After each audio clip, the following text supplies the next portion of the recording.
పాయకరావుపేట నియోజకవర్గం నక్కపల్లి మండలంలో గత 28 రోజులుగా కొనసాగుతున్న రాజేపేట మత్స్యకారుల నిరసన మద్దతుగా వచ్చిన బీసీవై పార్టీ అధినేత రామచంద్ర యాదవ్ను అధికారులు అడ్డుకోవడంతో తీవ్ర ఉద్రిక్తత నెలకొంది.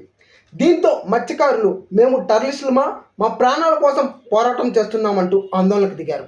బల్క్ డ్రగ్ కంపెనీ వల్ల గ్రామాలు అనారోగ్యానికి గురవుతున్నాయి అంటూ ఆరోపణ. గతంలో హెట్రో కంపెనీ వల్ల అనారోగ్య సమస్యలు ఎదురయ్యాయని ఆరోపిస్తున్న గ్రామస్తులు. హోంమంత్రికి ఎన్నిసార్లు విన్నవించుకున్నా స్పందన లేకపోయిందంటూ ప్రజలు ఆరోపణ. గత 29 రోజులుగా అనకాపల్లి జిల్లా నక్కపల్లి మండలం రాజీపేట గ్రామంలో మత్స్యకారులు బల్క్ డ్రగ్స్ పార్క్ రద్దు చేయాలని చెప్పి శాంతియుతంగా నిరాహార దీక్ష చేస్తా ఉన్నారు. అయినప్పటికీ కూడా ప్రభుత్వం స్పందించలేదు. ప్రభుత్వం స్పందించకపోగా మత్స్యకారుల పోరాటానికి మద్దతిస్తున్నటువంటి నాయకుల్ని గృహ నిర్బంధాలు చేస్తా ఉన్నారు. అలాగే అక్రమ కేసులు పెడతా ఉన్నారు. కాబట్టి కడుపు మండినటువంటి మత్స్యకారులు, ఆవేదన చెందినటువంటి మత్స్యకారులు ఎన్ని రోజులు మేము వేటమాడుకొని పస్తులతో ఈ నిరాహార దీక్ష చేద్దాం, ప్రభుత్వం స్పందించాలి అని చెప్పి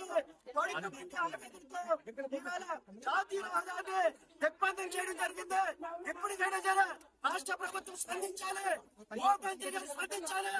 వెంటనే ఇక్కడ బల్క్ డ్రగ్స్ పార్క్ రద్దు చేస్తామని చెప్పి ప్రకటించాలని చెప్పేసి డిమాండ్ చేస్తా ఉన్నాం.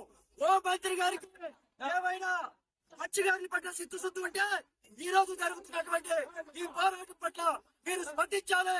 వెంటనే నిన్నగాకుండా రాష్ట్ర ఉప ముఖ్యమంత్రి గారు ఏ విధంగా అయితే స్పందించారో మీరు అదే విధంగా స్పందించి మత్స్యకారుల సమస్య పరిష్కారం చేయాలి. ముఖ్యంగా బల్క్ డ్రగ్స్ పార్క్ రద్దు చేస్తామని చెప్పి ప్రకటించాలి. అలాగే నిర్బంధించినటువంటి రామచంద్ర యాదవ్ గారిని, ఉమాదేవ్ గారిని, ఇతర నాయకులందరినీ కూడా విడుదల చేయాలి. వెంటనే సమస్య పరిష్కారం చేయాలని, లేకపోతే ఉద్యమాన్ని ఉధృతం చేస్తామని చెప్పి సందర్భంగా తెలియజేస్తా ఉన్నాం.